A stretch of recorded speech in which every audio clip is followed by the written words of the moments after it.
Hey everyone, it's Types, and today I'm talking about one of the coolest formats in the Pokemon TCG, of course, other than Standard, which is the main format that people play.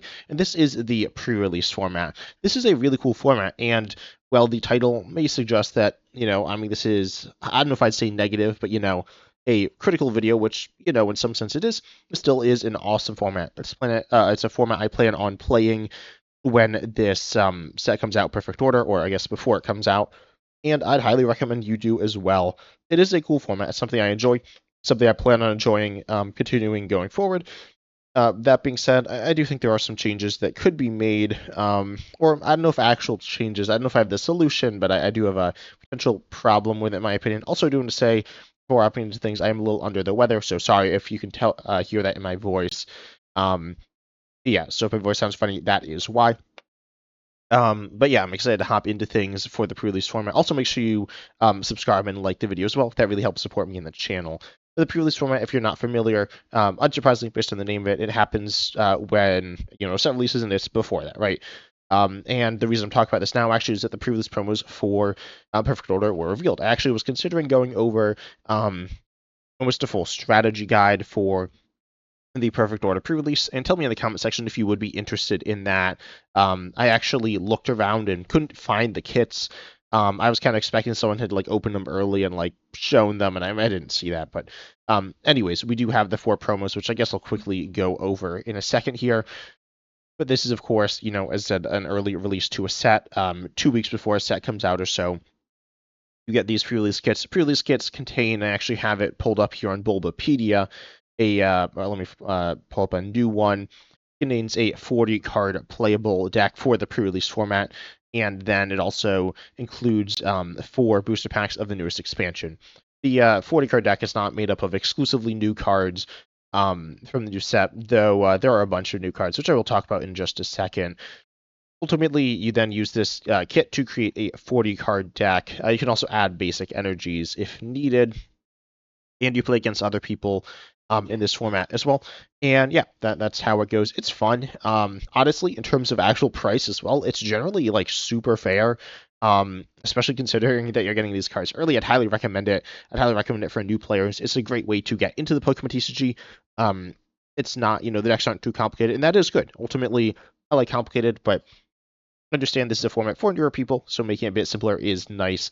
And honestly, the pre-release promos in general, kind of take a look through here on Bulbapedia, which has them. And yeah, these pre-release promos, a lot of these cards are, they're not the best cards around. Pre-release promos are essentially all non-rule box Pokemon, but they're like fine non-rule box Pokemon. I guess I'm looking at them. Most of them are not very good. I'm not gonna lie, but you got like Alakazam, Lunatone, even like Toxtricity is a pretty solid card. And yeah, there's definitely some pretty decent cards here. Looking at the 4 ones we just see now for Perfect Order, you have Superior. Superior, I would say, is the weakest of them, allowing you to do damage based on your Pokemon in play, and like with Rose's Encouragement, you can then go ahead and do more damage. Also, presumably, you will have Rose's Encouragement, which is a Stage 2 Energy Acceleration supporter, so I'll mention that there. Funnily enough, the other 3 kits actually hit for either weakness or resistance. Barbaracle as well as Tyrantrum are both weak to grass. Tyrantrum has 150 extra HP if it has special energy attached. This is a stage 2 fossil. Its attack is fine, is what I'll say for this format. And yeah, there theoretically is some other stuff, but I hadn't exactly noticed in the kits if you're going to be using the previous evolution with Relicanth, that is possible. If it's in the kit. If it's not in the kit, then it's not possible. And yeah, then you also have presumably some special energies there. I guess we're going to see the new fighting energy in this kit, which is like cool, I guess. It's like not that cool, but it's a thing here. And then we have the Barbaracle. This one is pretty good as well. This is probably the best of the pre-release promos here. Barbaracle is, I think, a pretty decent card from Perfect Order, allowing you to accelerate basic fighting from your hand to one of your fighting Pokemon, and you have, like, I guess, a usable attack, but it's not very good. We have Doublade here with weaponized doors for 2 colors. You reveal any number of footage. Doublade and Age Slash from hand. You do 60 for each card revealed in this way. Doublade is potentially able to do a ton of damage and probably do it pretty consistently. So yeah, definitely a pretty decent card. I don't know if I'd say it's underrated. Looking in Japan, where this card is currently out. And of course, this is with post-rotation. This doesn't really matter for the pre-release, but it is. These cards are coming out alongside rotation.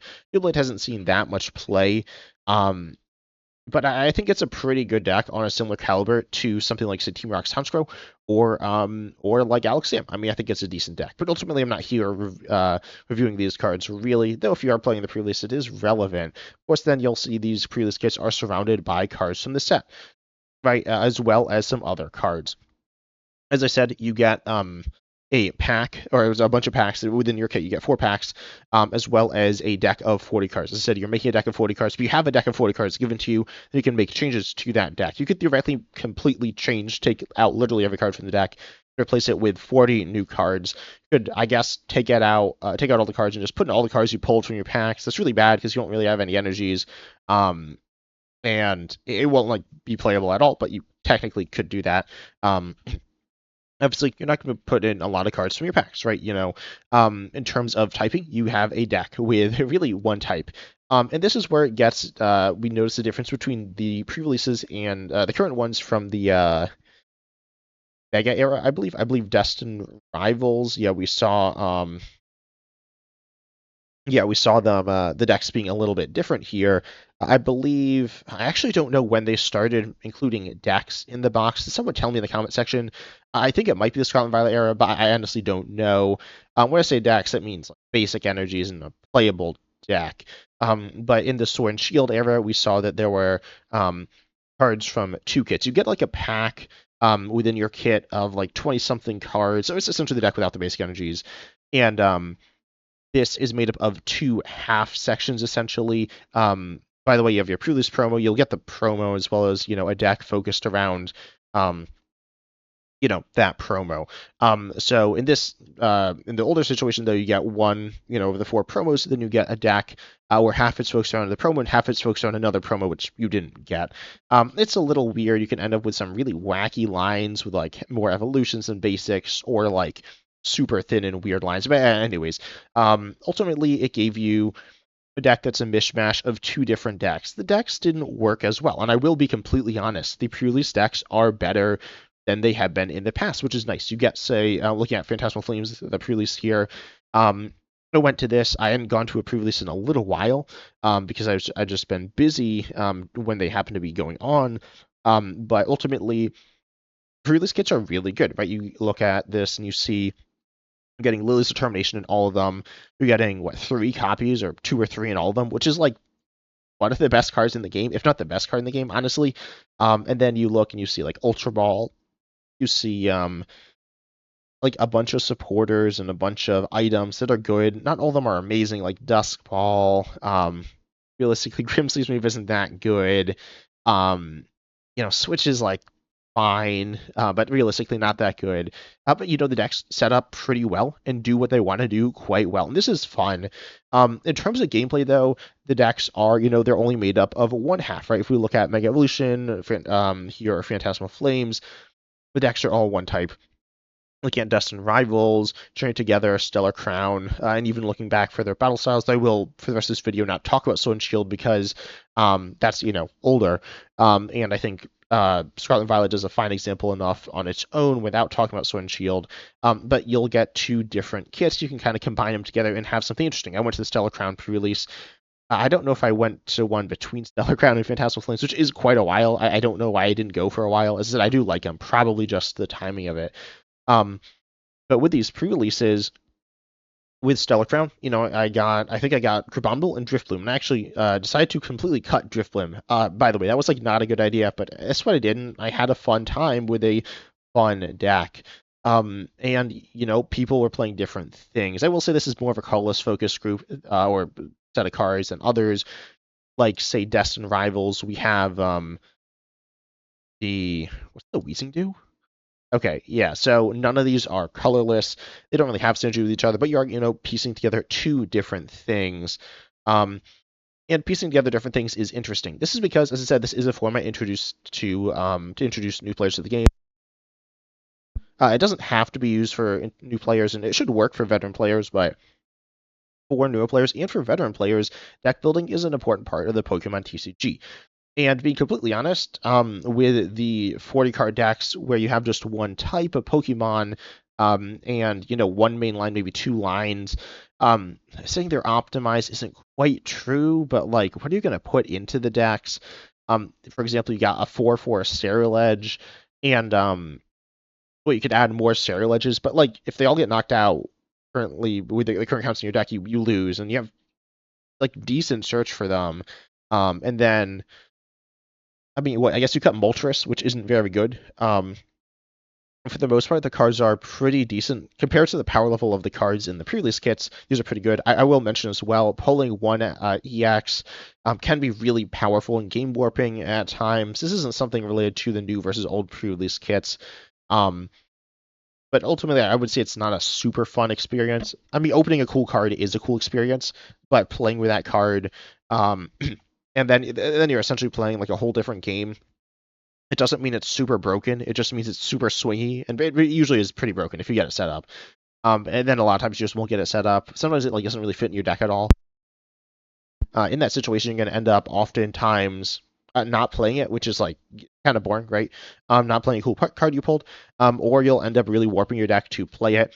Say taking a Flygon deck and putting in like a Pokemon of a completely different type, and that's going to really mess with things. Ultimately, on top of that, of course, looking at I'll pull up the expansion here. Dial Zero. Dial Zero is making up the bulk of Perfect Order. There's I think like eight more cards. I'm not exactly sure everything that's in the set. But looking at this, you're obviously going to end up with a wide variety of different Pokemon of different types, and most of them aren't really going to fit into your deck. If you pull, say, this Holucha, that could go into your deck, and it's like, okay, if you pull more of your evolution line, like your Barbaracle or your Tyrantrum, you can go ahead and put those into your deck. If you pull this Mega Skarmory, you could really like mess with things a lot, and theoretically put that into your deck if you want to. Ultimately, though, is that going to be good? Probably not. But it's okay. It's fine. I don't have an issue with that. That being said, you can only put in, if you pull a Barbaracle, you're only putting into your deck okay, let me use an example, because these sort of fighting, technically you could toss the Barbaracle line into the Tyrantrum deck. That's like somewhat doable. But if you're playing Superior, you're not going to toss in, the Doublade, right? You're not going to put that in there. That's going to be really bad. So you have 1 in 4 decks you can put these cards into rather than 1 in 2. Ultimately, this is reducing the amount of cards that like you can actually use from your packs by quite a bit. This is my main issue, where also with the higher power level of the pre-release kits, which is good, right? It does get new players and more experienced players. I guess new players more into standard, where you're playing at a more similar power level and like consistency level, as opposed to having this like kind of whiplash getting into the other formats that are more developed. So I do kind of like that, but then you're going to end up with these pretty linear game plans, pretty streamlined in a way that's kind of boring. And then for veteran players as well, yes, it does mirror as a standard and other formats like that more, but again, it's going to have this more, I'd say, boring gameplay. And I am interested in hearing in the comment section what your thoughts are, if you do agree with me, or if you just think I'm like imagining this and the gameplay is actually really cool, or if you'd had really interesting experiences with pulling some really unique cards from previous kits and then putting them into your decks. Ultimately, though, I do think it is. I like the idea of having the increased consistency. I do like that. I like List Determination. I like I hope we see Pokepad. Pokepad is a really powerful card. You could say it's overpowered in the previous format, but it's a card people need. It's a card people enjoy, I'd say. And like, it's really good. And I like consistency cards. But I'd like to see, some more interesting Pokemon doing interesting things. Most part, pre-release promos are some of the more interesting Pokemon from those sets, but like, you like this, these 4 pre-release promos, they don't have like crazy gameplay patterns. Like a good Pokemon, a versatile Pokemon like Barbaracle, realistically in the pre-release kit's just going to be used there to power up your biggest Pokemon. It's not actually super interesting or in depth to use there. On top of that, you also, I was just looking through something. Okay. Oh wait, this is Phantasmal Flames, not a Perfect Order. I was just going to say the numbers on these are wrong, but with the pre-release kits, you end up with some interesting things, but like, most of it's setting up your big, powerful Pokemon with a relatively straightforward game plan. There are some cool Pokemon like Lunatone and Solrock. It's powerful. It's kind of fun. But again, you're setting up these like big kind of bomby Pokemon. Um, Ultimately, though, I don't know exactly what the answer is. To be honest, I'd say a more diverse Pokemon lineup of different types, making it feel a little less consistent, which isn't terrible, and allowing players to actually come back versus if you just set up, you just kind of roll through your opponent. But with more consistent trainers as well. I guess not more consistent than right now. They could be more consistent. I don't have an issue with that, especially giving players, new and veteran players alike, access to these powerful trainers. But I think good trainers, but then a wide variety of different Pokemon. This also allows you to put in more cards to your packs. Realistically, if someone pulls, say, like this Talonflame, I can't really imagine them putting it into a pre-release deck, like ever. It's like an okay card, it's fine. But I mean, it's not, it's not Mega Starmie. I could very easily see someone putting Mega Starmie EX into their previous kit. They need to pull one card, they need to pull the basic, and then it's good. I mean, it's not broken. Or actually, I'll pull up Mega Clefable, because Mega Starmie EX can attack for colorless as well. Mega Clefable EX can attack for Psychic. It only attacks for Psychic, but I could see someone playing this. They toss some Psychic energies in. They get the basic. They get the stage 1. They can do that, but the upside there is good. But like Talonflame's upside is kind of meh, and it's a lot to set up, and it doesn't really synergize with any other pieces. So ultimately, I'd like to see some more diversity there. I think it could be really fun. I don't despise pre-release format at all. I think it's a really awesome format for getting people into the game. Introduces cool concepts at I think a very reasonable level, like pretty much the perfect level. But I would like to see the decks and the gameplay a little more interesting there. But tell me down below in the comment section what your thoughts are here. Also, as I said, I'm sorry, I'm feeling a little under the weather, so hopefully that didn't bother you too much. But I hope you enjoyed. Make sure you like and subscribe. That really helps support me, the video, and the channel. And tell me your thoughts on the pre-release promos and like stuff for perfect order. But I hope you enjoyed, and as I was said, see you in the next video.